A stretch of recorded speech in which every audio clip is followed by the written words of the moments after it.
Hi hello, मी छाया. मी सर्वांचं स्वागत करते परत एका छानशा नवीन व्हिडिओमध्ये आणि आपल्या या मराठी यूट्यूब चॅनलवरती. सर्वप्रथम सगळ्यांना श्री स्वामी समर्थ, श्री स्वामी समर्थ, जय स्वामी समर्थ. सगळ्यांना आजचा दिवस छान आरोग्य द्या, आनंदाचा जाऊ आणि तुमच्या मनातील सगळ्या इच्छा पूर्ण अशी स्वामीचरणी प्रार्थना करते आणि आज एका छानशा नवीन व्हिडिओला परत सुरुवात करते. तर इथं छान अशी सकाळची सुरुवात झालेली होती. तर इथं मला आज टिफिनमध्ये ना मेथीची भाजी बनवायची होती. तर इथं मी कालच बाजार आणला होता ना, म्हणजे 2-3 भाज्या घेऊन आली होती मी. किराणा, बाजार, त्याच्यानंतर मुलांना देवांशले ड्रेस आणायचे होते. तर एकदम फ्रेश अशी भाजी आलेली होती. खेड्यावरले एक काका होते, त्यांच्याकडे एकदम ताजी भाजी होती ना. तर मी एक भाजीची जुडी घेऊन आली होती. तर मग माझं काल काही म्हणजे ते निवडून ठेवता आलं नाही. तर मग इथं मी सकाळीच आज ती निवडून घेतलेली आहे. बरेचसे लोक आहे ना खेड्याहून भाज्या आणतात, म्हणजे शेतातल्या भाज्या असतात. तर त्या भाज्यांना कशी खूप माती लागलेली असते. तर ह्या मेथीच्या भाजीलाही बरीचशी माती होती. तर मी चांगली ती आता स्वच्छ 2-3 पाण्यानं स्वच्छ धुवून घेणार आहे. कारण आता सध्या भाजीपाला कसा नवीन आलेला आहे, म्हणजे नवीन पाणी आलेलं आहे ना. तर भाज्या चांगल्या 2-3 पाण्यानं स्वच्छ धुवून घ्यायच्या. तर मी स्वच्छ चांगल्या 2-3 पाण्यानं भाज्या धुवूनच घेत असते. तुम्ही इथं पाहू शकता एवढं काळं क्षार पाणी निघालेलं होतं भाजीमध्ये. म्हणजे ते सगळं पाणी ना मातीचं होतं, म्हणजे बरीच त्या भाजीला माती लागलेली होती ना, त्याच्यामुळे एवढं ते पाणी थोडंसं लालसर काळसर दिसत होतं. तर चला इथं मी भाजी धुवून घेतली. तर इथं मला ही भाजी ना रश्श्याची बनवायची. तर मी तुम्हाला ही भाजीची रेसिपीसुद्धा शेअर करते, मी कशा पद्धतीने ही भाजी बनवत असते. एकदम भारी लागते आणि भाकरीसोबत तर एक नंबर लागते. तर इथं मी कढई टिकवली. देवांशला टिफिनमध्ये भेंडी द्यायची होती. त्यांना कालच सांगून ठेवलं होतं. त्याला भेंडी, फ्लावर, बटाट्याची भाजी हे जरा आता आजकाल जास्त आवडतं आहे. तर मी त्याच भाज्या त्याला देत असते.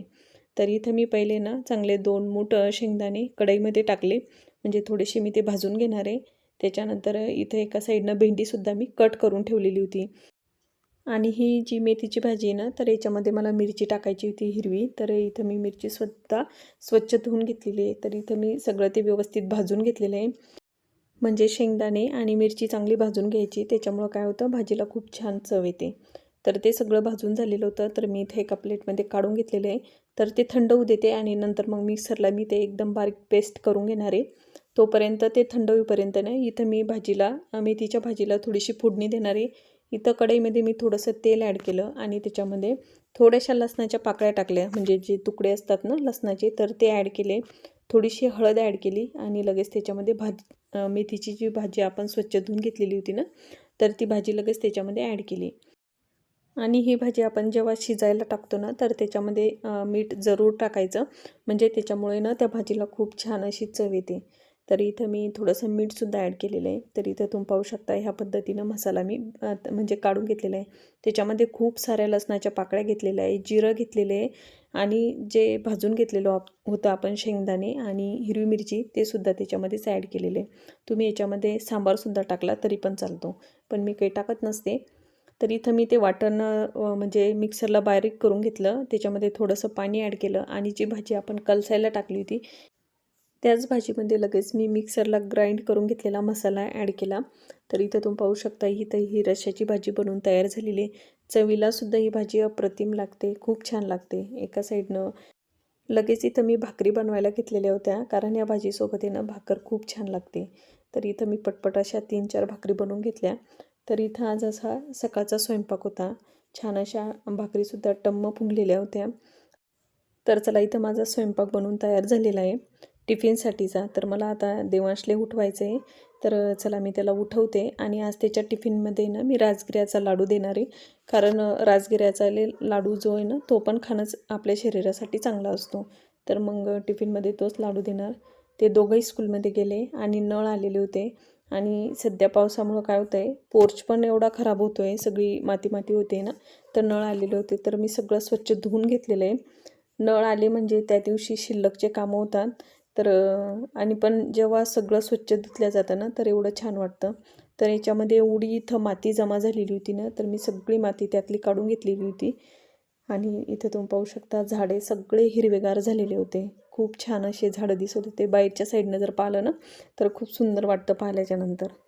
तर चला मागच्या साईडनंही सगळं मी स्वच्छ धुवून घेतलेलं आहे. झाडांना तर सध्या काही पाणी देण्याची गरजच नाही, कारण एवढा पाऊस सुरू आहे. तर इथं पाठीमागच्या साईडने स्वच्छ मी धुवून घेतलेलं आहे. त्याच्यानंतर मी फ्रेश झाले आणि आज बेडशीटही मी स्वच्छ धुवायला टाकलेले होते मशीनला. तर इथं मग मी बेडवरती दुसरे बेडशीट टाकून दिलेले. तर इथं हे बेड आहे ना पहिले सेपरेट होते, तर आता ते जॉईंट केलेले म्हणजे एकमेकांना जोडून दिलेले. तर थोडासा म्हणजे मोठा झालेला आहे बेड. तर इथं आमच्या बेडरूममधले सुद्धा बेडशीट धुवायलाच टाकलेले होते, कारण दोन्ही तिन्ही बेडशीट आहे ना मी एकदाच मशीनला लावलेले होते. तर मग हे इथंही मी नवीनवालं बेडशीट ॲड केलेलं आहे. तर हे मी तुम्हाला सांगितलं होतं की मी हे विलास्टिकचे बेडशीट बोलवलेले, म्हणजे Meeshoकडनं मला ते आलेले होते ना. तर खूप छान असे हे बेडशीट आलेले आहे, म्हणजे टाकायला एकदम सोपे पडतात. आणि लहान मुलं जर घरात असले आणि ते जर बेडवर खेळत असले, बेडशीट लवकर जमा होतात. पण हे बेडशीट कसे आहे, त्याला विलास्टिक असल्यामुळे हे बेडशीट आहे ना एकदम म्हणजे मुलं खेळले जरी तरी ते तसेच राहतात.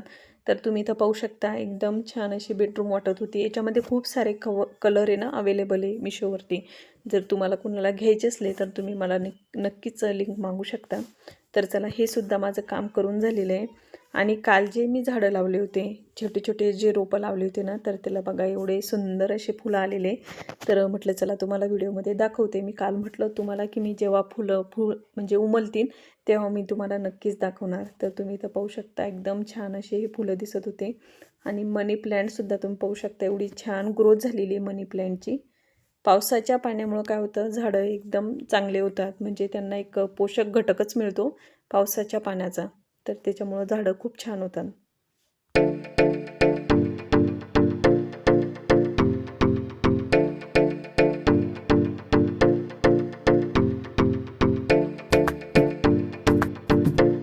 तर इथं Meeshoकडनं एक प्रमोशन आलेलं होतं, तेच मी तुम्हाला शेअर करते आहे. जे चांगलं प्रमोशन असेल तेच मी तुमच्यासोबत शेअर करण्याचा प्रयत्न करते. तर इथं हे एक पार्सल पाठवलेलं होतं Meeshoनं. तर खूप छान असं हे पार्सल आलेले. ज्यांना कॉफी प्यायला आवडते किंवा ज्यांना कॉफी पिण्याची आवड आहे त्यांच्यासाठी एकदम परफेक्ट असं हे प्रोडक्ट आलेलं आहे. कॉफी फ्रॉदर म्हणून एक मशीन आहे. त्याच्यामुळे एवढी छान कॉफी होते, जी आपण कॅफेमध्ये पितो ना, तीच कॉफी आपण आता घरी पण बनवू शकतो. एकदम रिझनेबल रेटमध्ये इथं ते Meeshoवरती अवेलेबल आहे. जर कुणाला घ्यायचं असले किंवा कुणाला पाहिजे असलं तर तुम्ही नक्कीच मला लिंक मागू शकता. तर इथं मी तुम्हाला त्याचा डेमोसुद्धा देते. इथं तुम्ही पाहिलं असेल तर मी एक इथं कॉफीचं पाकीट घेतलेलं होतं. ते फोडून एका कपमध्ये ॲड केलं. त्याच्यामध्ये थोडंसं पाणी टाकायचं.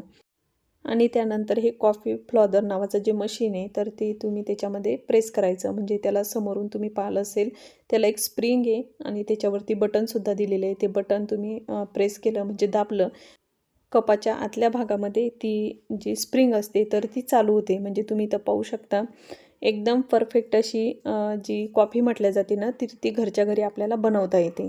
एकदम सोप्या पद्धतीनं, म्हणजे याला जास्त मेहनतही लागत नाही. बस ही 2 मिनिटामध्ये कॉफी बनवून तयार होते. बऱ्याच जणांना कोल्ड कॉफी प्यायला आवडते. बरेच जण गरम कॉफीसुद्धा पितात. तर ज्यांना थंड कॉफी प्यायला आवडते तर त्याच्यामध्ये त्याच्यानंतर थंड दूध ॲड करायचं.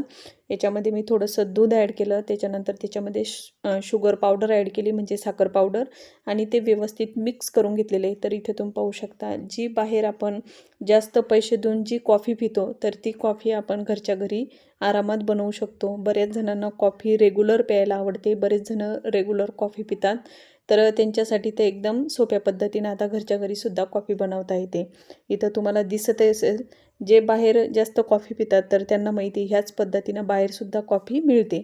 तर तीच आपण आता घरीसुद्धा बनवू शकतो.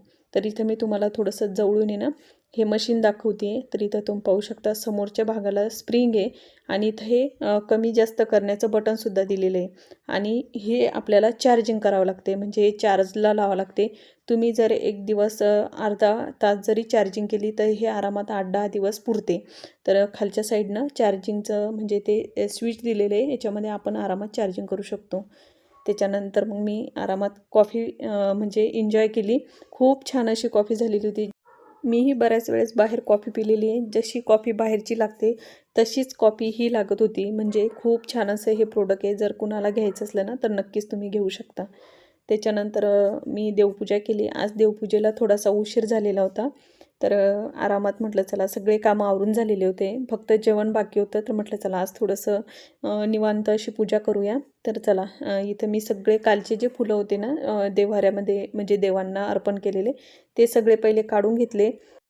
तर चला ताईंनो आता निवांत बसून अशी देवपूजा करते. आता मी ते काही तुमच्यासोबत शेअर करत नाही. तर कसा वाटला तुम्हाला हा व्हिडिओ नक्की कमेंट करून सांगा. आय होप तुम्हाला माझा आजचा हा व्हिडिओ आवडला असेल. व्हिडिओ आवडला असेल ना व्हिडिओला जरूर लाईक करा, शेअर करा आणि सबस्क्राईब करा.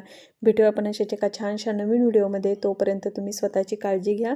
श्री स्वामी समर्थ, जे जे स्वामी समर्थ आणि सगळ्यांना बाय.